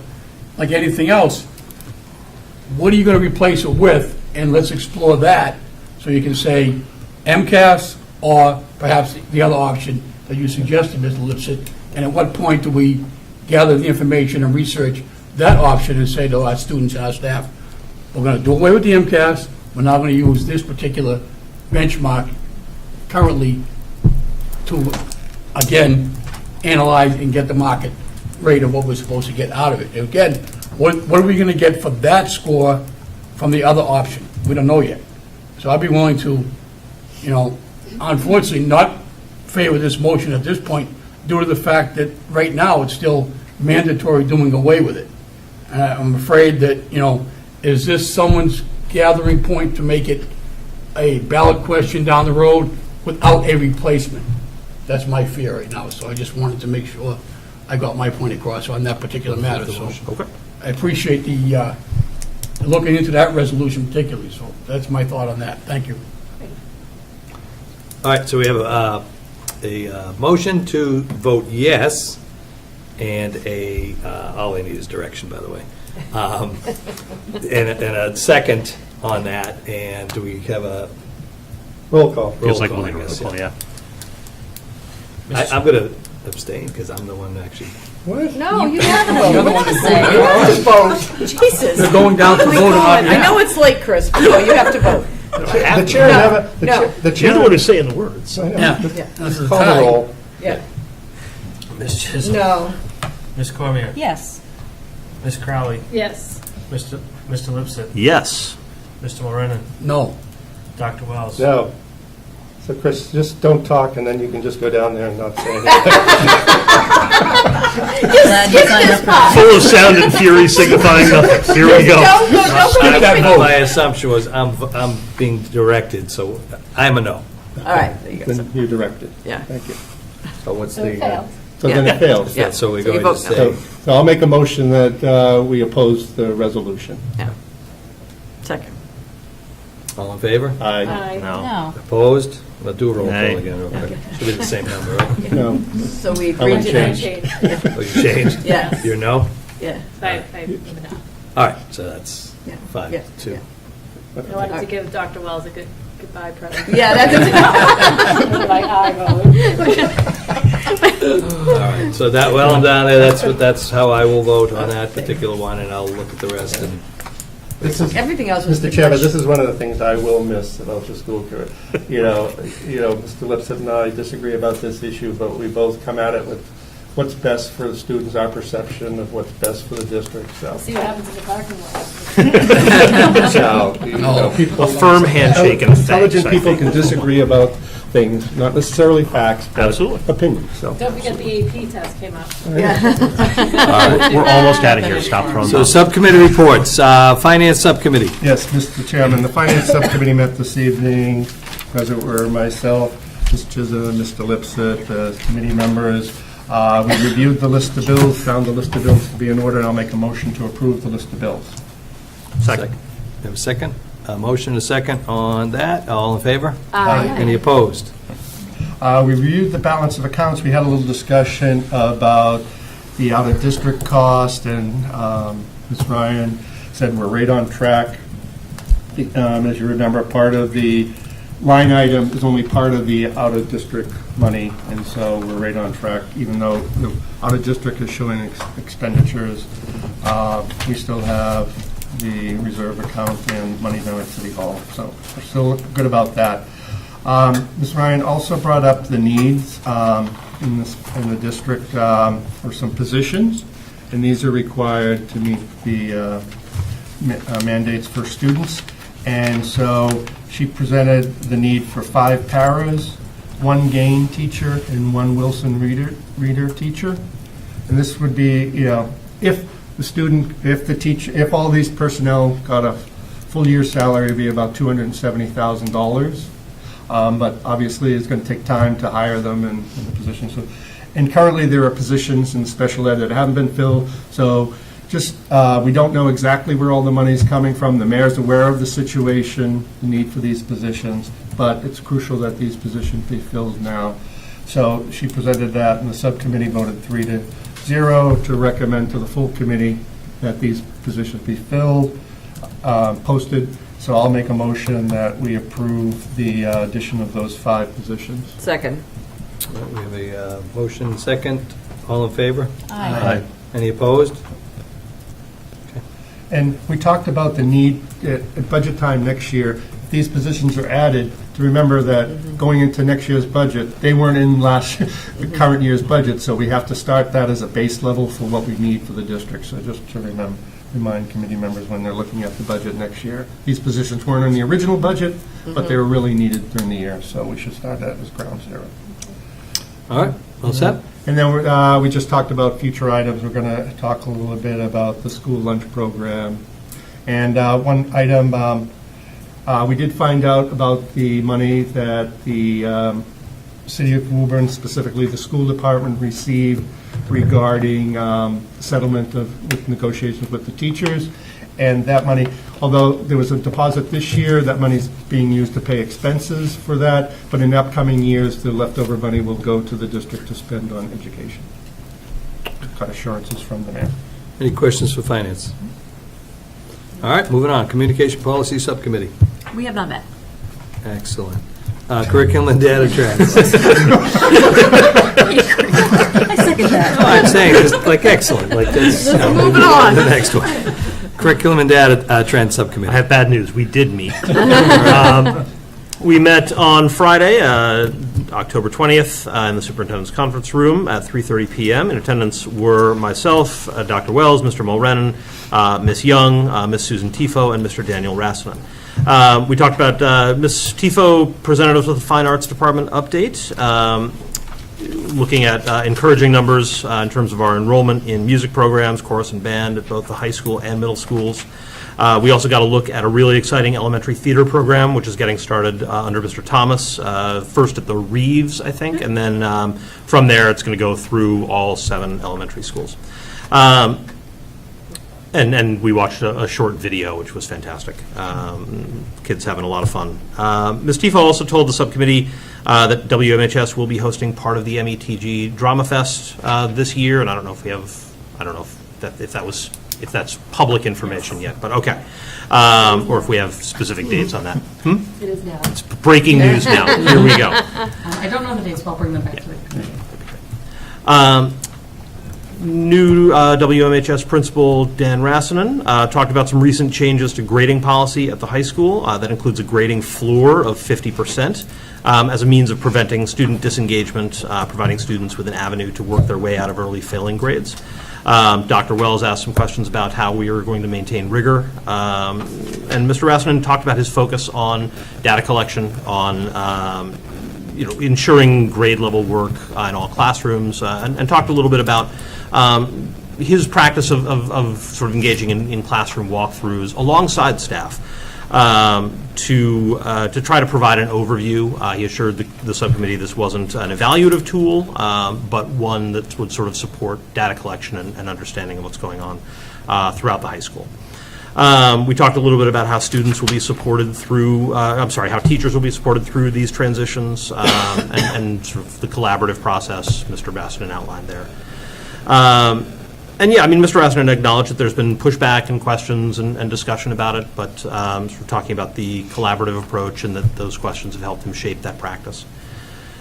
We also got an early look at some of the discussion around literacy program that Ms. Young and staff presented tonight, and talked about its basis in the science of reading and supplemental texts that go along with that. And we did all that in slightly less than an hour, adjourned at 4:26 p.m. Excellent. Any questions?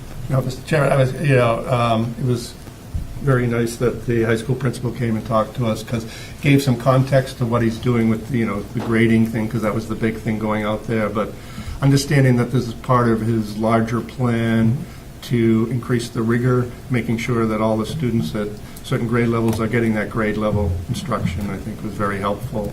So that was really good. The other thing was, I was grateful to see the increase in the chorus and the band, and, haven't been on the committee for a long time. We know there was a time when we didn't even have enough kids for band, but to see how the investment in that is increasing that. Because we think about all the things the people in the city see, but one of the things they like to see is the student bands and the choruses performing. And so that's an important thing for the community to see, that we're supporting the fine arts and they're available for the public to see. Excellent. Anything else? Anybody? All right. Moving on, Personnel Subcommittee. We did not meet. All right, our Resource and Capital Planning Subcommittee. Have not met, Mr. Chair. Student Services and Achievement Subcommittee. I've not met, but I do want to thank Ms. Cormier. In my absence, she's forwarded the minutes to the members to share, so thank you for that. Excellent. That was the previous meeting. I'll make note of the thank you. All right, next up, correspondence. Anybody have anything? Under correspondence, I don't know if we want to handle the Unit B. Either on the correspondence or executive session, either. Well, I think it sounded like the committee wanted to do this in open session, Sure. which is fine. Yeah. Okay. So the superintendent can maybe talk about it a little more, but I was the representative for the school committee during the negotiations with Unit B, which is the vice principals, coordinators, and other assorted administrative personnel.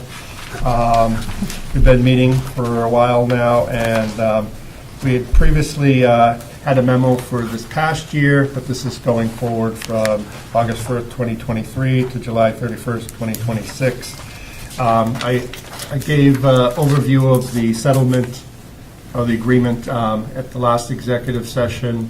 The union has agreed to it. I've signed the MOA, so I'll make a motion that we approve the contract with the Woburn School Committee and the Woburn Administrators Association. Second. All right, we have a motion and a second. All in favor? Aye. I think we roll call. Oh, yeah, I was going to say probably a roll call. Ms. Chisholm? Yes. Ms. Corman? Yes. Ms. Crowley? Yes. Mr. Lipsitt? Yes. Mr. Moran? Yes. Dr. Wells? Yes. Mr. Kissel? Yes. And I want to, on behalf of the committee, I want to thank the negotiating team from the Woburn Administrators Association. They were respectful of my time in helping plan meetings, and I thought it was very useful. We did a lot of good work dealing with the contract and fixing some of the language. So I think it worked out well for both. We got some things that the administration thought was important, and obviously they got some pay increases, which are in line with the other pay increases. So you got an easy one on your way out. Well, I wouldn't say it was easy. I said it, it was probably the people that on this side, maybe me. And Could be the people. negotiations always give All and right. take. Yeah. Well, thank you, John, for doing Thank that for you. us, representing us. And All right. remember, I did that when I was chair, too. That's So true. I took an added burden when I was chair. That's true. Any other correspondence? I have a couple, so anyone else have anything? I got a correspondence about the intersection up in North Woburn, kind of across from Linscott, heading to the CVS. There is a crossing guard there. I'm to bring it up only because I mentioned to that parent to talk to the principal initially, because it's really, they don't think it's the school committee that handles streets beyond, like, the property, but obviously to talk to the principal. What, John? No, I don't know what the problem is. You talked about the intersection, but Yeah, yeah. what's the problem? That it's a bad intersection. Oh, the design of the street. And there was not There a is. crossing guard, or? No, there is. There's a crossing guard up there that feels Set of lights. not secure as well. So I said, talk to the principal, talk to the police, you know, Yeah. not the principal, it's kind of, that's the normal process. They reached Okay. out to me because they thought we Okay. would, I put- just didn't know what as a the school issue was, committee, so- we would put flashing lights there. And I said, that isn't in our purview.